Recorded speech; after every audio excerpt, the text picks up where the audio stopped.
a really famous story that I've been hearing in Thailand, and I want to share it with the whole world if I could.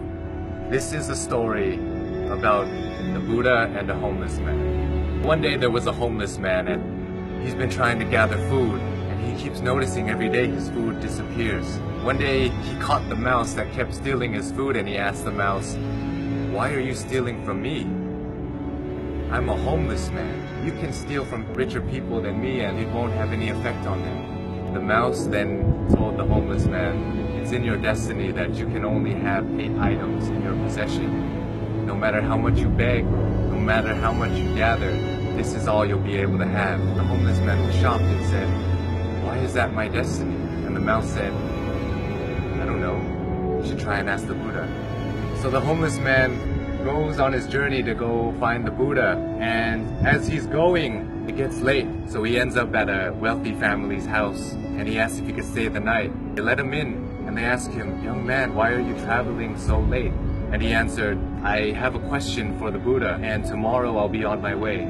The family then says, "Can we give you a question to ask the Buddha? We have a 16-year-old daughter who can't speak. We just want to ask, what do we have to do to make her speak?" So the homeless man thanks them for shelter and tells them, "Of course, I'll ask your question for you." So the next morning he goes and continues his journey and sees a sea of mountains that he has to cross. He climbs up one mountain and he meets a wizard. And the wizard decides to use his staff to take the young man and himself, fly them across the sea of mountains. And the wizard asks the young man, "Where are you going? Why are you deciding to cross these mountains?"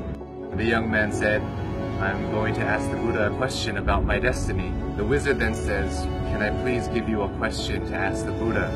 I've been trying to go to heaven for 1,000 years. According to my teachings, I should be able to go to heaven now. Can you please ask the Buddha, what do I have to do to get to heaven?" "Of course, I'll ask your question for you." And as he continues on his journey, he runs into his last obstacle, which is a river that he cannot cross. Luckily, he meets a giant turtle who decides to take him across the river. And as they're crossing the river, the turtle asks, "Where are you going?" "I'm going to see the Buddha. I'm going to ask him a question about my destiny." The turtle then says, "Can you please ask a question for me too? I've been trying to become a dragon for 500 years.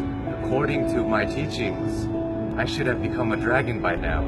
Can you please ask the Buddha, what do I have to do to become a dragon?" So the young man thanks the turtle for taking him across the river and says, "Of course, I'll ask you a question for you." The homeless man finally meets the Buddha, and the Buddha tells everybody, "I will answer 3 questions for everybody here, but only 3 questions."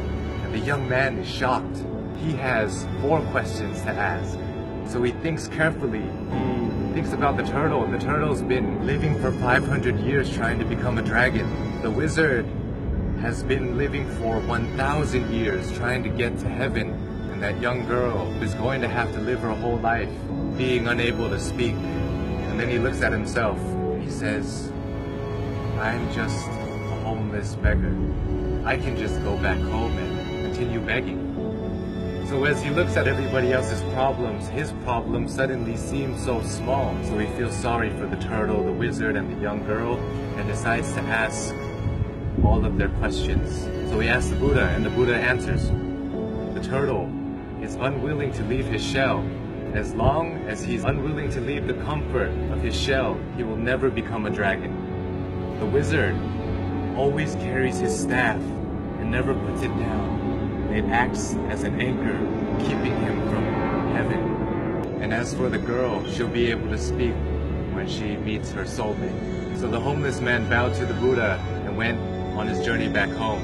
He reunites with the turtle and he tells the turtle, "Hey, you just have to take off your shell and you become a dragon." The turtle then takes off his shell, and inside his shell were priceless pearls found in the deepest parts of the ocean.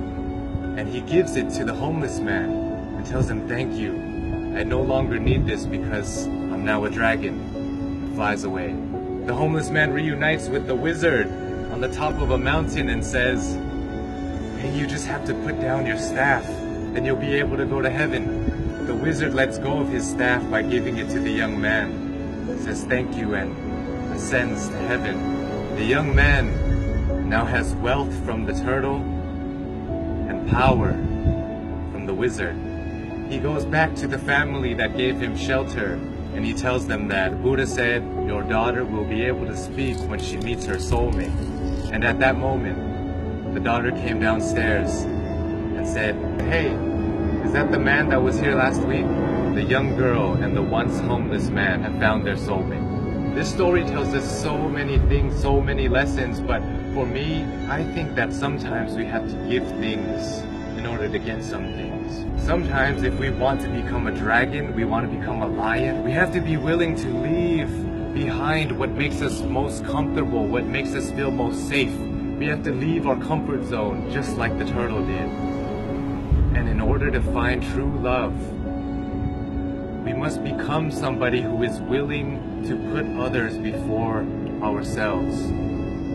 When you're alone and when you're lost in your thoughts, sometimes your problem seems so big and it may seem like it's the end of the world, but if we look at other people's lives, other people who don't have as much opportunity as us and who have it worse than us, sometimes it makes our problem seem so much smaller. And if we're willing to lend a hand to those who are struggling more than us, willing to help them, it may change the course of your life, your destiny, and the universe may repay you in such a way that you never would have imagined.